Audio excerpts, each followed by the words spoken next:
In a world filled with challenges and opportunities, it's not just about having big dreams, it's about having the right approach to turn those dreams into reality. Whether you're navigating the competitive landscape of business or seeking personal growth, it's all about the approach. And welcome to another episode of The Approach. I'm your host, Dr. Davis McAlister. We call this show The Approach because when I worked in military intelligence, our success and failure depended on taking the right approach. And on this show, we discuss aspects of leadership and problem solving, approaches that have made our guests successful. My guest today is Grigory Agrest. Grigory is an experienced educator, volleyball coach, and college advisor based in Brooklyn, New York. He holds a bachelor's degree in physical education and exercise science and a dual master's degree in general and special education. He is currently pursuing a master's in educational leadership. He has over 15 years of coaching experience at junior high school and college levels, including positions at St. Peter's University, which is a Division I school, Yeshiva University, and Brooklyn College. He is also the founder of Pinnacle Academic Solutions, where he guides students through the college admissions process, helping them gain admission to top universities across the U.S. A U.S. veteran, Grigory is dedicated to mentorship, leadership, and empowering youth across academics and athletics. He lives in Brooklyn with his wife, Florina, and their 3 children. Without further ado, let's bring Grigory to the stage. Welcome, Grigory. Thank you. Pleasure to be here, Doc. Thank you for coming on. I always read everybody's bio, but let's dive into who you are, where you're from, where did you start from, and how did you get where you are? So my origin story is actually across the pond. I'm not even from the United States. I was born in Russia. Right now, it's not a great thing, but back then it was pretty good. So we immigrated in 1996 before Putin came over. So thank God for that. But in the long run, I've been blessed that we had the opportunity. And yes, I was raised there for the first part of my life. So I do speak Russian. I am able to have that heritage. And right now, it's actually very helpful with the war in Ukraine because a lot of the kids coming in there are Russian speaking. So I'm able to help them transition over, which is a blessing in itself. But it gave me a lot of courage to go through this as an immigrant, as a young child. I was pretty much in 6th grade. I was almost 11 years old when we came here. The struggle was real. There was no YouTube, man. There was a book. It's called the dictionary, and that's how we learned. And that really taught me the value of education. And eventually 9/11 happened, and that also was, how do I give back? And that put the seed in my head of joining the military eventually. At first, my parents said, over my dead body. I was like, we did not go from Russia for you to join the army here. But eventually I wound up going anyway, and it was probably one of the best decisions I made myself as a leader, as a man, and somebody who can provide for the family. And I wouldn't take that experience away for nothing. And eventually came to a point of where, hey, what do I do next? And being in athletics, I was like, hey, maybe I should be a coach. And I eventually wound up pursuing a degree in physical education and exercise science, and eventually became a teacher. And here I am, 20 plus years later, still, as Thomas the Train goes, keep going and going. Was there anything unique about your experience growing up in Russia that you felt like was extremely important for your transition when you moved over here?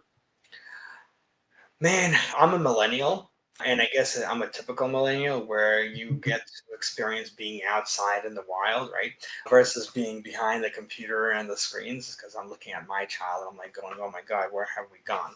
But that was even more exacerbated when I was living there. I remember being 7 years old, 6 years old, and we had a country house. So we call it dacha.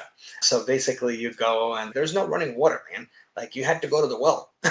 And I think that was really great because in the morning you go, you pick your berries for your breakfast. And in the afternoon, you go and you get goat milk from the neighbors because you need to have something for the evening. So that was instrumental in how I was able to view and self-sufficiency. I don't see kids having it, especially if you're living in New York City, a major metropolitan area. That's gone. And I think that was instrumental in being able to be raised. We had 3 TV channels, and I'm talking about, I wasn't there in the 70s, right? We're talking about 90s. So 1992, 93, we had 2 channels. One was the news, and the other one we might have cartoons from 8:30 in the morning to 9:30. morning, and then 8:30 at night they say good night, everybody. That was it. So we had to go outside and make connections and play and run around and actually be children. So Yeah. I think I was blessed in that regard. When Yeah. it came here, that carried over. Most Mhm. people were playing video games, and I was like, hey, I want to go play basketball. I want to go play soccer. Eventually, it carried over. So I think it was instrumental being that young. And obviously, I don't really have much of an accent. So that was also a blessing in its own, that I was able to not seamlessly, but I was able to transition with the language bit without the emphasis of foreign language. But the funny story, they knew right away when I joined the military, oh, you weren't born here. It's like, how the hell do you know? I was like, oh, you have an accent. I'm like, I do? I didn't realize that, but okay. Yeah. Yeah, so like New York accent is different compared to everybody else. So people know. I was like, yeah, nope, you're foreign. I'm like, okay, you got me. Here I am thinking my English is pretty damn good, but apparently it was not good enough. But I think a lot of it, the background really helped me. And I was blessed that my father took me under his wing, and whatever I know is because of him. I started coaching volleyball because of him. I started becoming an assistant coach. Still to this day, like, he can have the head coaching job. I'm just going to do the recruiting and the brainstorming. I'm like, I don't need the big money. You take the big money Yeah. someday. Yeah, but I enjoy we have a great working relationship, and Good. it's like a family business at this point. I'm the only one who's stuck with it, but it's great to be able to connect over a cup of tea and talk shop.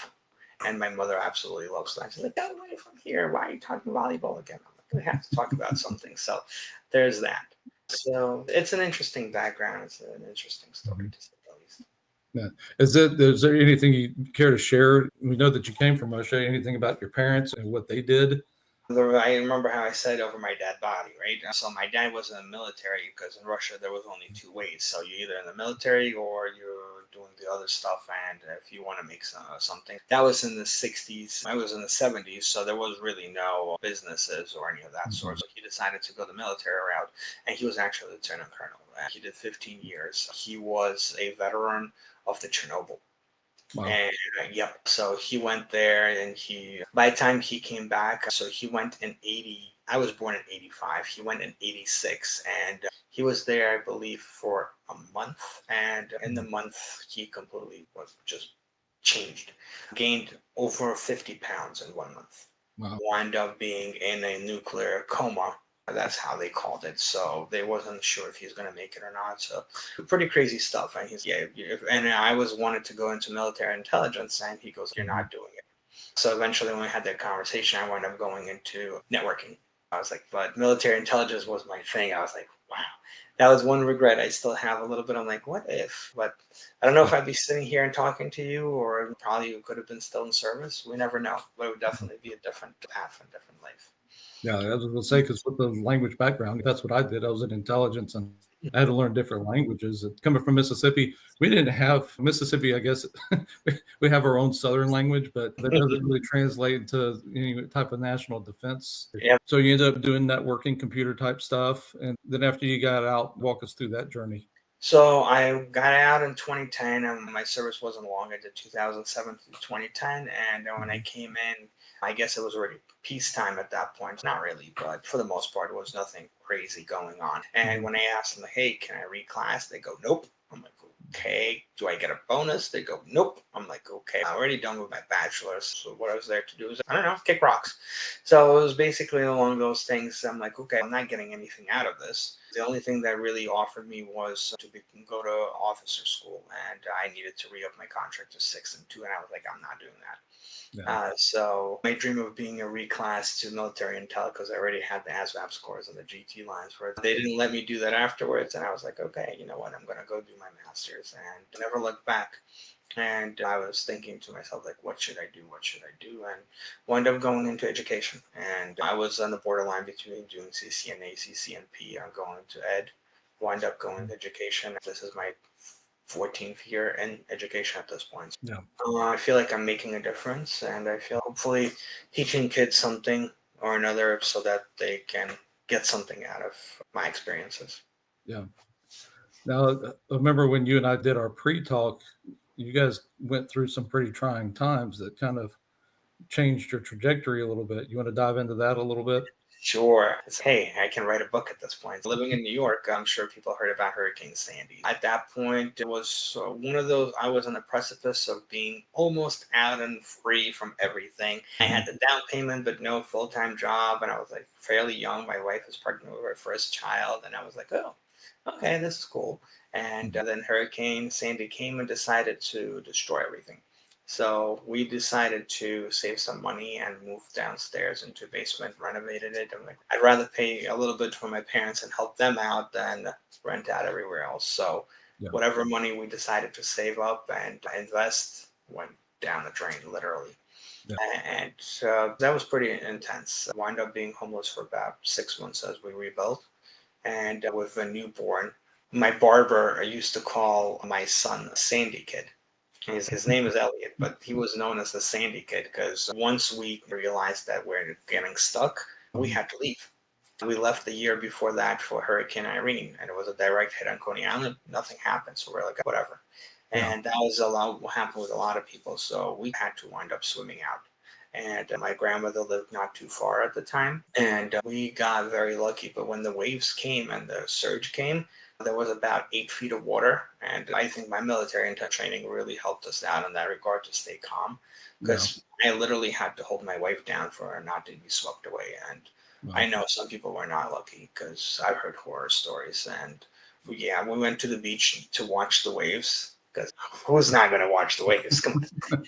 And a guy realized it was going to be a lot more serious when the waves started crashing onto the second floor of the beach houses. And I was like, whoa, this is getting crazy. And we live about 5 minutes away from the beach. So my walk from the time I got from the beach to the house, there was about a knee depth of water on the streets. And you can hear the water coming into the basement where we lived. We grabbed our bags, hopped into the car. They wouldn't let us out because the gate was already malfunctioning. So the gate was closed. So we had to get out of the car. At that point, the water was about up to the waist. And think about it like just a regular street to cross the street. And from the parking lot to the street is about a 2 minute walk. By the time we got to that, the water was already past our waist. And in a matter of seconds, it went to 8 feet. Maybe Wow. even yeah, it was insane, and it just like rushing through, and we're like, whoa. Yeah.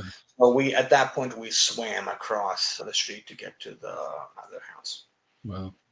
And you said you were homeless. What did you guys do to exist? Or So it was at that point it was a blur. I was like survival mode 2.0. I have a wife, I have a kid. So she moved in with her parents, and I was in between. So I was trying to find whatever job I had. So I was subbing in Brooklyn because that's where my jobs were. I was working and tutoring, so I started about 5:30 in the morning, didn't get home till about 10:30 to 11 o'clock at night, day in, day out. And then we did the renovations. It took us till about May, June to move back in. So think about it, November all the way through, yeah. The kid was born December 28th, so New Year's we spent at the in-laws. I was wow. crashing in the couch for about 6 months. Wow. Yeah, and then going back, making sure the house is getting built normally. So running around like a chicken without a head. And at that time, I was also doing my master's program. I was also applying for a PhD program. I was like, oh, I'm going to get my PhD before I'm 35. My GRE was washed away with Sandy. I was like, nope, Oh, there goes that. Yep, I got the cards and everything. I was studying, and I was like, oh, yeah. And then it's, here you go. Here's a curveball. wow. What military teaches you is you need to survive, and that was about as good of a survival as you can possibly get. Well, I grew up having to go out and scrounge your own food every day. So That was fun. Running back, we had a bunch of kids from different neighborhoods. They'd run upstairs. One would grab potatoes, another one would grab butter. We'd start a fire, would make our food, like literally at 6, 7 years old. And then wow. there was also a river not too far. So some people, you know what a crawfish is as well. Yeah. So we had a bunch of that, and it was fun.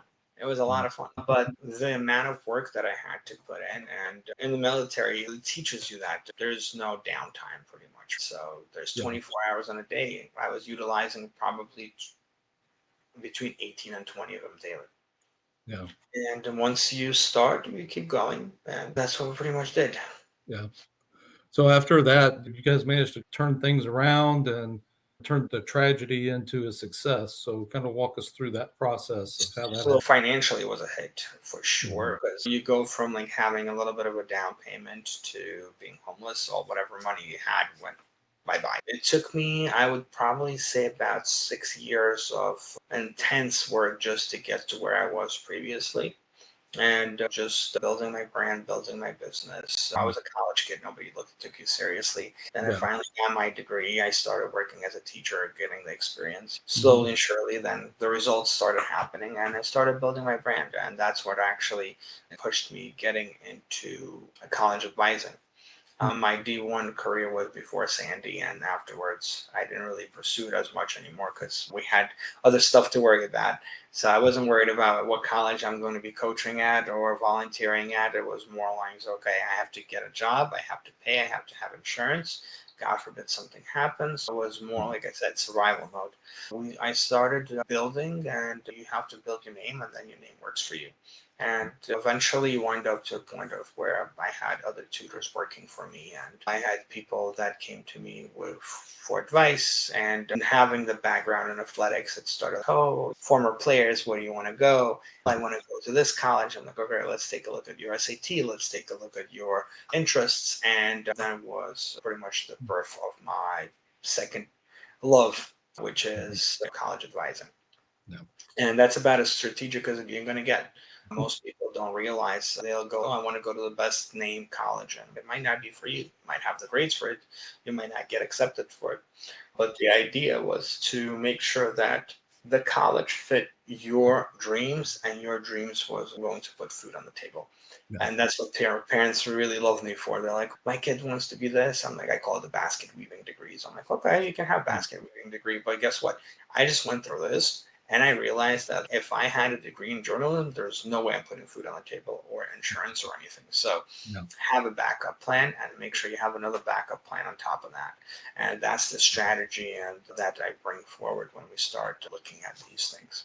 So, what are some of the critical conversations you've had to have with either students or parents? Because I know when I was in education, we would have to go into these meetings with students, and we'd have students that they had these ideologies that they were going to be a cardiothoracic surgeon, but they barely operated above intermediate math. And so, what kind of talk us through some of those difficult conversations you had to have with people?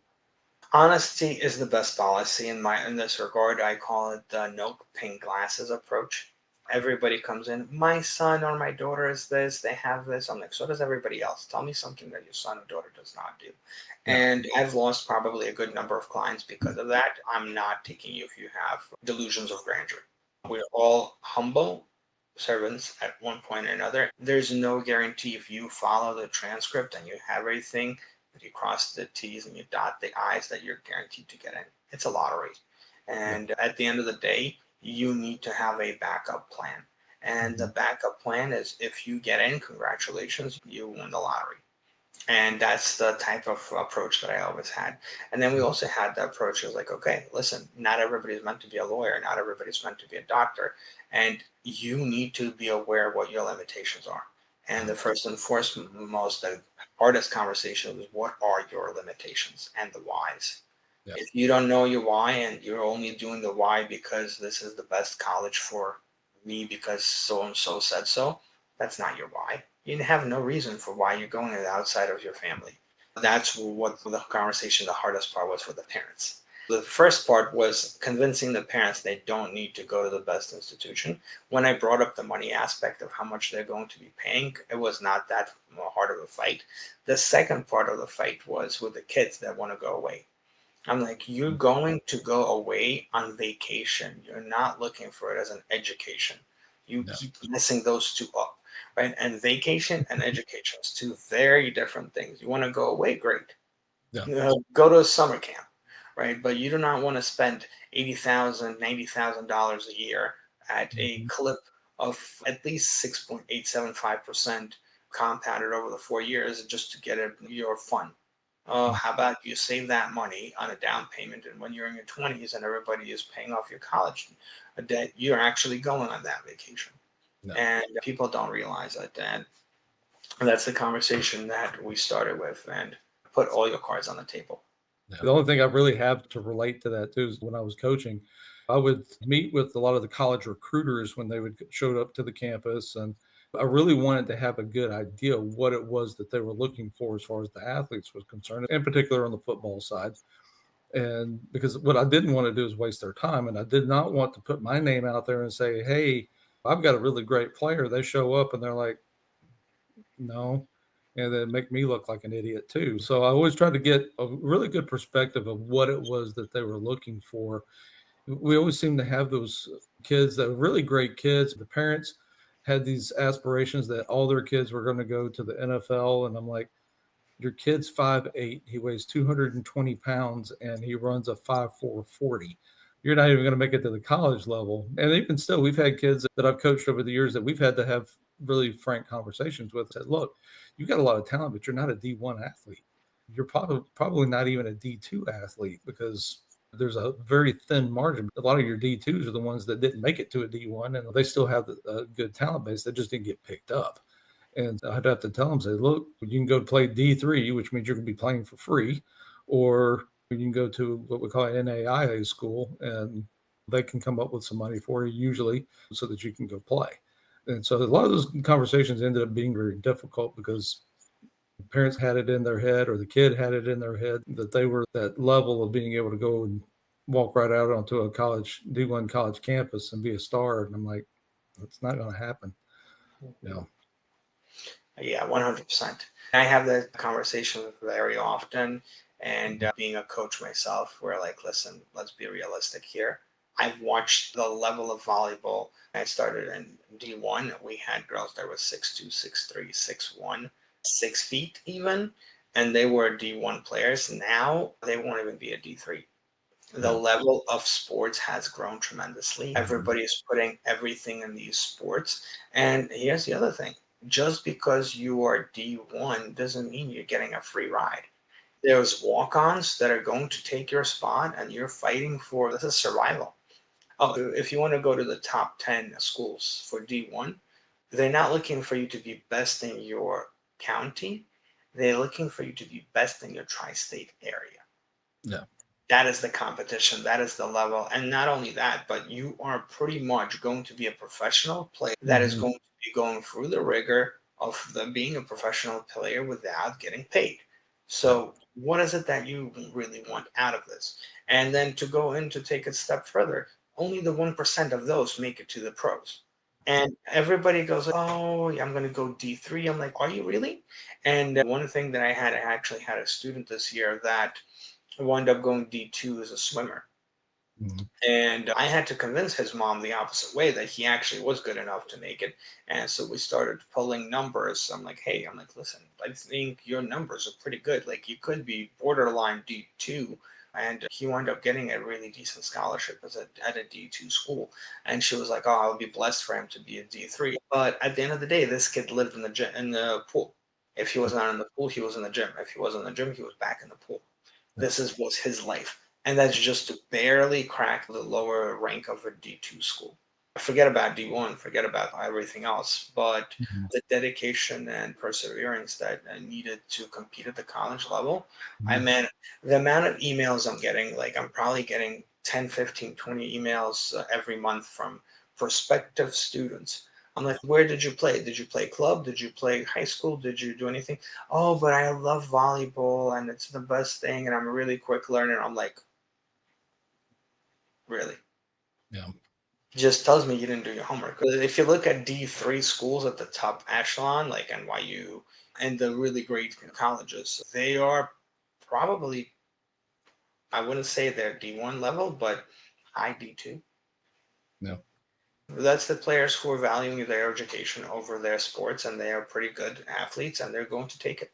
They have much less fight for survival. They actually enjoy their life once the season is over. And Mhm. for some, it's more important because the mental health is huge, especially for D1 athletes. Like, it's Yeah. constant grind, it doesn't stop. Yeah. I'm like, hey, you're on the road. I have a class. I'm doing this. I have to hit the trainer. I have to go to the weight room. Mhm. It's never stopping. So if you had those instances where you've had to really sit down, that you had a player that really great talent, but they just didn't take care of the business in the classroom, and they thought that their talent was going to get them where they wanted. Absolutely. And then we had to wind up losing a player or two due to that. Now, this is actually what are the conversations I have with parents before we even start anything. How strong are you academically? Yeah. And I equated to the thing, there's no such thing as a dumb player. It doesn't matter what you want to do as a player, like basketball, football. You need to learn the plays. You need to memorize the plays. There's no such thing as you relying on talent at this point. You need to understand what's going on. You need to read the game, and you need to know the play calls. And if you cannot, you have a 1.5 GPA or 1.8 GPA, and by some recruiter letter, you're going to get into the college. What makes you think you're going to stick around? And that's a serious conversation. We were not able to get a player this year because they were not taking their high school stuff seriously and they didn't get in. Yeah. And if we can write as many letters of recommendation, like I say, they're top recruits, you still have to meet the thresholds. And if you do get in, now you have to learn how to balance the going away games, the missing the classes because of games, the practices, and just like becoming an adult. A lot of kids are moving, right? You might be in Arkansas, you might be in Wichita, you might be in California. Now you're across the country. You're missing your parents. Now there's depression. And how do you balance that out? And these are the conversations we have way before you sign your name on the dotted line. Hey, I'm committing to this college. And that is so they're aware. And a lot of kids are not aware. And they wind up failing a class and they wind up losing that scholarship. And now they're left high and dry.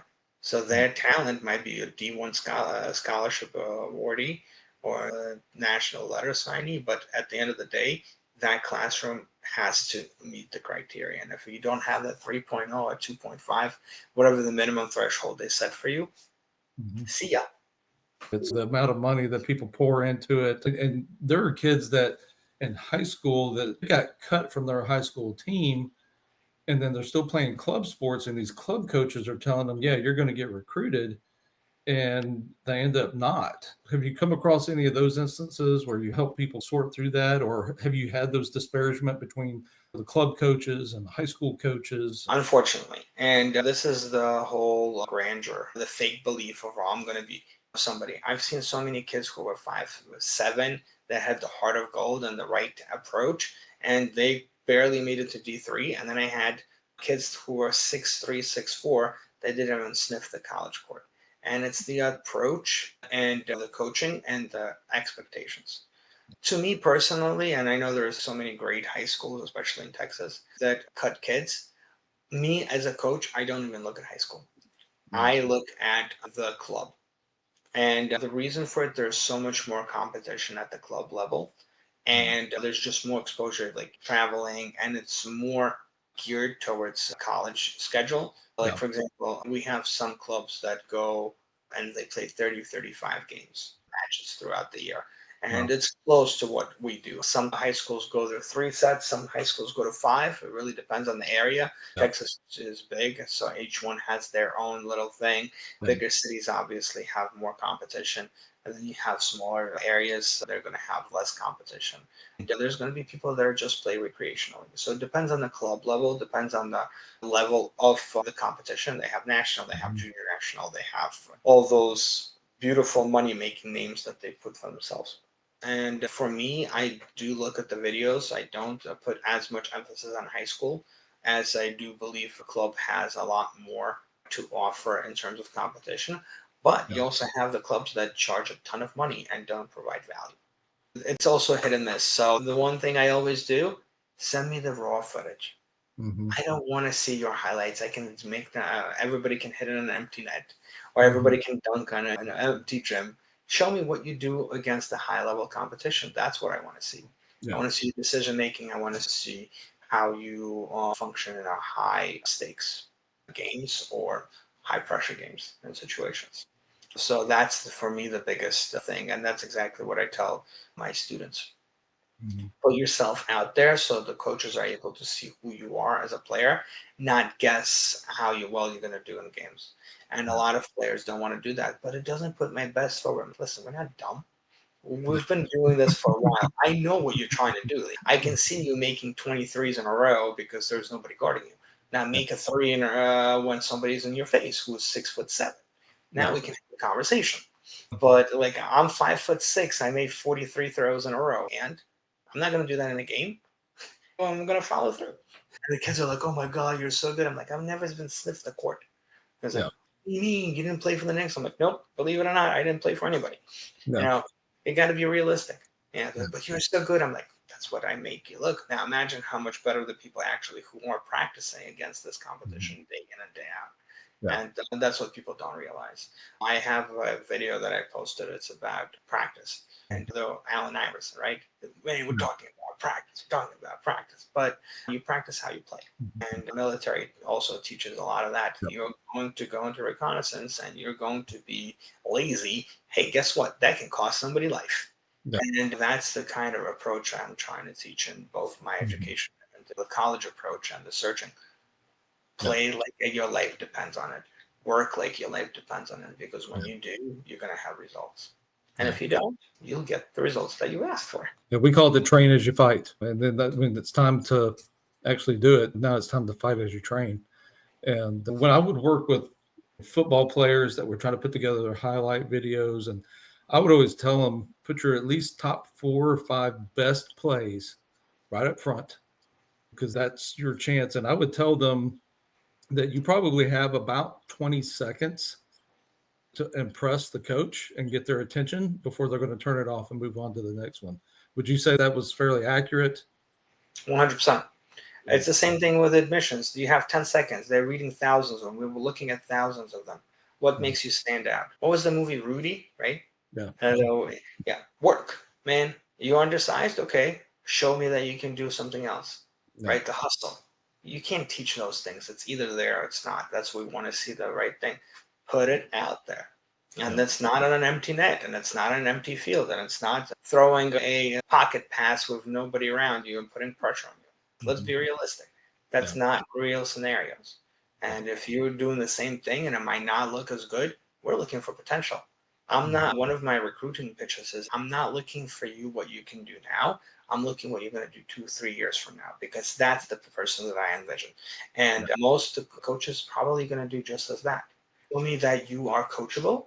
Show me that you have talent that I can develop or we can develop and we can grow. So listen, we're D3 right now, right? So I'm going to take a diamond in the rough any day of the week.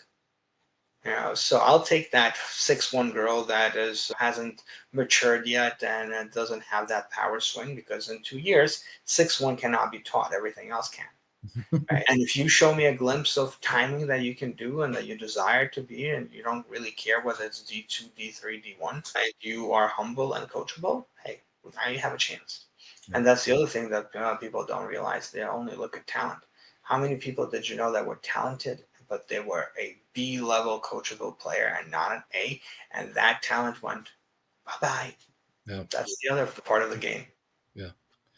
So let's kind of shift from the athletic side over to the academic side. What are some of the high schools that you've gotten kids into or helped kids get into? For me, like mostly into the colleges, but this year alone, I have 2 kids in Cornell. I have NYU. I have, I believe, Columbia Master's Program. We have something called Macaulay Honors, which is a CUNY system, City University, which is a free ride academically based. I have 2 kids that got in there. And I'm a one-man show, so it's now I don't take too many clients on because I focus specifically on what the child needs and what the parents need. So I take between Yeah. 7 to 10 students on a yearly basis, and then we go and work. But I've been very blessed this year. 2 Ivy Leagues, I'll take that. And yeah, it's luck. Sometimes you got to be lucky. But a lot of the times we do the research and we see if it's a good approach. There's a lot of schools in Cornell. We have to choose the right one. And the school this kid got into, there's only 75 kids that were taken. And he was one of 75. So we were like, and he's, Greg, is there a chance I'm even going to get in? And he wanted to go to Dartmouth. I'm like, you do not fit Dartmouth. You are not a Dartmouth kid. Like NYU, I can see. Cornell, I can see. Dartmouth, dude, you're from Brooklyn, New York. Let's go. Like, he's okay. It was my dream school. I'm like, sorry to break your dream, buddy. But, and then we looked into it and we did the research. And he's like, you know what? You're right. And that's how we wound up doing it. But I don't work just with students who are insanely successful. I take on anybody. My actually favorite students is to take the ones that have the 900 SATs and the 875 GPA or 85 Mhm. GPA and get them into college because they didn't think they could. Had a case study this year with a kid with an 82 average and a 23 ACT. Wow. Not great numbers. He Yeah. got into 12 colleges Mhm. and some with about 50% scholarship. Yeah. Nice. This kid is actually up your alley because he is a weightlifter. Oh, wow. Okay. Yeah, so we started looking at I was looking at his numbers, absolute beast. And I'm like, what Mhm. do you want to do? He's like, oh, I don't know, physical therapy. I'm like, exercise, science, physiology. This is what you need to be doing. This Yeah. is it. And we focused his essay, and he wound up going through some injuries in the process. He actually switched over from soccer to that. And we incorporated Mark Repetto into his Mhm. essay that shows he's who's Mark. I'm like, you don't know who starting strength is, and you're doing strength. This is your homework, dude. Go read. And so we wound up building a whole thing, and he's, oh, I really like this. And Yeah. he built his whole thing around that. Yeah. And when we were applying to colleges, he got into Nova, which is apparently it's now a very hard college to get into. He got into Nova, he got into LIU, and here he got into St. Peter's University, ironically. They have a really great pre-med program and stuff. So he had options. When his mom called me, I'm like, this is the stuff I love. It's great Yeah. to see success stories like, oh, Cornell, Northeastern, Mhm. Northwestern, Loyola. I'm like, you know what? Give me a kid that has a chance. So that's the other thing that I love. That's Yeah. the academic part. And I have kids that work with me as young as like eighth, ninth grade. And Mhm. then obviously from the majority of the 10th, 11th grade, Yeah. we're able to build a whole portfolio of things where we do the projects that they're interested in. Right now, it's shifting so much from just being a perfect student to being a human being that is actually doing it in a meaningful way. Yeah. Colleges are not dumb. Okay, you have a 1600, you have a 4.9 GPA, you've taken all the AP classes. So what have you accomplished? And when kids are going like, I just did that, how does that separate you from anybody else in the field? It doesn't. Yeah. And we live in a society today where we need to start doing a little bit for others. And that's the passion projects we try to create organic, something that they're interested in. Yes, your interests are going to change, but you need to show that you are doing something which is meaningful Mhm. and that you're interested in versus just checking off the box of taking AP physics. What do you want to major in journalism? Why the hell do you need AP physics for? Why Yeah. don't you go and intern at a local radio station and interview somebody who was famous that came out of your city? This is journalism. And then everybody's, oh, but I don't know what I want to do. So that's what we look for. And Yeah. somebody who's going to be a lawyer, somebody who's going to be a doctor. We try to Mhm. find a good passion project for them that they A, make a difference, and B, actually are able to make it happen based on what the requirements are for their future job. Yeah. If you had your ideal scenario, how young would you say that you need to start, or how early would you say would be the best time to start working with parents and students to get them ready? Ivy League or top 150 college, because right now, like the Ivy League is getting ridiculous, but I'd say top probably 50 college to 100, Mhm. probably as early as eighth grade. You want Yeah. to do the top, probably sixth, seventh grade. I've had students this year that wanted to inquire, oh, I want to go to Harvard. I'm like, okay, what are you doing to go to Harvard? And she Mhm. gave me like a whole list of things that she wanted to know. I'm like, you know what? You might actually have a chance. Yeah. And they start early. And by the time they're in seventh, eighth grade, they already have a community project that they're going. And now Mhm. you have years of data that you're providing. Now, here's the thing, you don't have to be successful in that thing that you're doing, but you have to try. And that's Yeah. what people want to see. You don't have to be a millionaire to be in Harvard, right? But they are looking for people that are putting it in a meaningful way and know what they want. And it's very hard because you have a generation of kids that are completely absorbed with TikTok and all that stuff, and they have absolutely no idea what's going on. They're completely out of touch with the world. And then you have those that are really do care about their future, and they're like, where am I going to be fitting in? And that's what we need to create.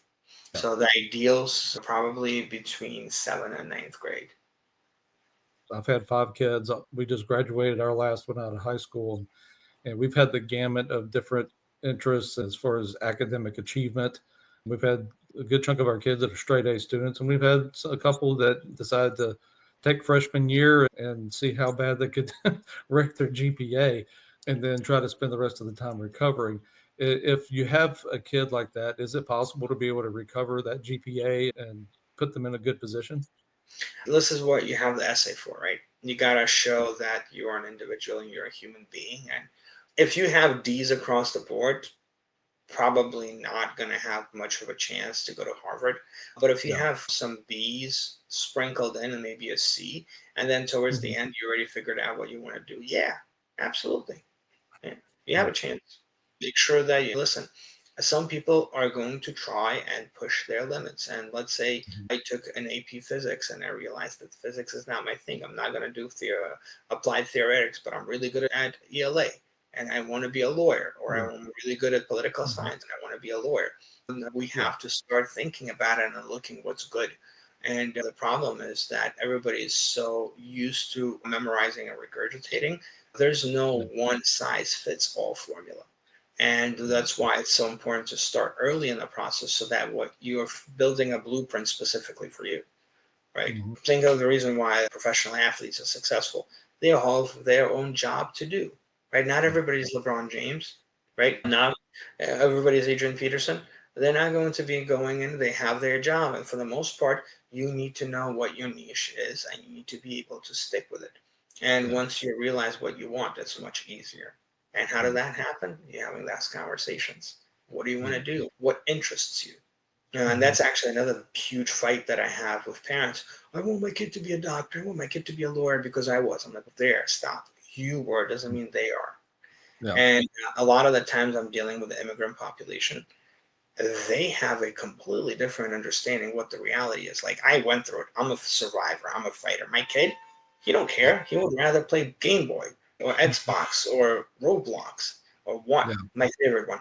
Oh, I'm watching somebody playing. I'm like, the hell are you doing, man? What? It's interesting. I'm like, Mhm. okay then. Yeah, like Yeah. it's mind-boggling to me, but they're not fighters. They don't need it. So you can't have the same expectations that they're going to work 24/7 on a specific goal. Yeah. Once they find what they're interested in, there's a much higher chance of intrinsic motivation actually kicking in and working it. But for that to happen, you need to have that conversation. And that's a conversation most people are not ready to have. And especially in seventh or eighth or ninth grade, the kids, oh, let the kids be Mhm. kids. But I also at the same time want my kid to be a lawyer or a doctor. I'm like, which one is it? You can't have the cake and eat it too. And that's Yeah. where the big disconnect is. Now, if somebody wanted to work with you, are you regionally restricted as far as who you work with, or nationally? Will you work with kids that want to go to a school in the South or the Midwest? I work around the world. Okay. I have this year we were able to recruit students to Brooklyn College out of Turkey. Mhm. That's for my volleyball team. I've helped somebody from the Netherlands go into a college in Boston, and I had students from Germany come here and work in NYU. So it really depends. I don't have a limitation. That's the beauty of being online, right? You're Yeah. sitting here in Texas, I'm sitting here in New York City, but I've Mhm. helped the students from California to go to New York and from New York to go to California. I actually had a student from Georgia this year as well. Yeah. And I was like, how in the world did you come up across me? He's, oh, I saw your Instagram and we connected. And I Yeah. actually have another student that I'm working with in Texas as well. Oh, wow. Yep. Very cool. So I think she's from Houston. Okay. So yeah.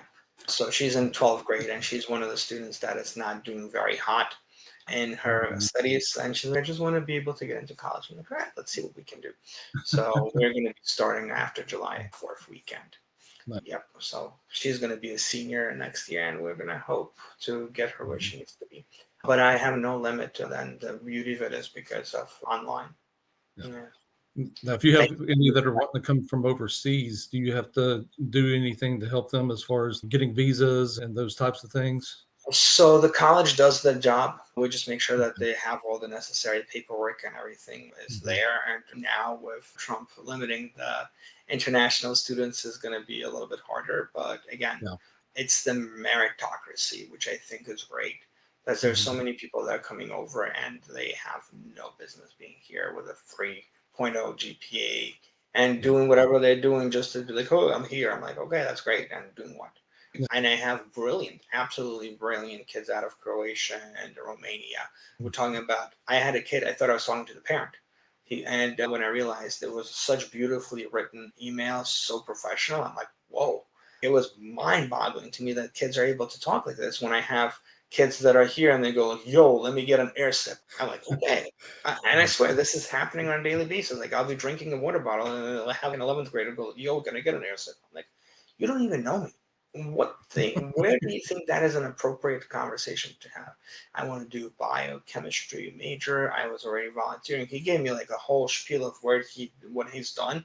Because I only have a 1450 SAT. I'm like, only? I'm like, okay. I go somewhere. This kid is definitely going to go somewhere. And it's such a huge variety of different people and ideas and expectations and cultures. And yeah, that's what I love about it. Like I get to experience different people from different parts of the world. Yeah. We're getting close to our mark here. So if you would, is there anything else that you help that we haven't talked about already that you help parents or people with? I try to consider myself a one-stop shop for all your needs. We have everything, whether it's just somebody wants to do financial advice, just career changing life coaching. That's what I bring to the table. The experiences that I had and the not that only the degrees, but just the life experiences that I promote and was able to get, I'm able to get people to be on the right track, getting out of debt, making sure that they have their priorities straight. Having that conversation with a kid that I literally had parents call me like, hey, I need you to set this kid straight. What are we doing? I was running boot camps at 4:30 in the morning. No. Yeah. So if I don't do it, I have people that do. And you don't put a limit. One of my closing yearly and just the mottos is the only thing you have to fear is fear itself. And when you are putting a limit on you, then you are limiting yourself. And when you're afraid of failure, you will fail. If you see something is not working, adapt, man. Right? Yeah. That's what we're built. That's the power of human being. Yep. Exactly. So if you would share with everybody how to get a hold of you, and we'll start to get wrapped up here. Yeah. So I'm on Instagram and TikTok. My underscore college advisor. It started a few months ago, not that long. I should have started a while ago since I've been doing it, but I realized that it's one of those evolution things. Either you go big or you go home. So I've gotten to the point of where I was like, why am I limiting myself? Going back to that. So I decided to grow, and now I'm on Instagram and I post videos and etc. Most of it is free. You can reach me there, Pinnacle Academic Solution at gmail.com. I'm trying to launch a website very soon that will be updated, and Facebook, same thing. You can Google me all over the place. So fairly easy in this day and age to reach out. Yeah. All right. Well, thank you again for coming on and sharing your background. You've got a really great story of resilience and problem solving of your own, sometimes of your own, and then helping other people solve their own problems, and then being able to lead people to solutions. So again, thank you for coming on. It's been a pleasure. Thank you for having me, Dr. McAlister. Thank you. And this concludes our episode of The Approach. Until next time. Thank you for tuning in to this episode of The Approach. Please hit that like button and subscribe for the latest episodes. If you would like to be a guest or would like for Dr. McAlister to speak at your business or event, you can email him at info@drdavismcallister.com.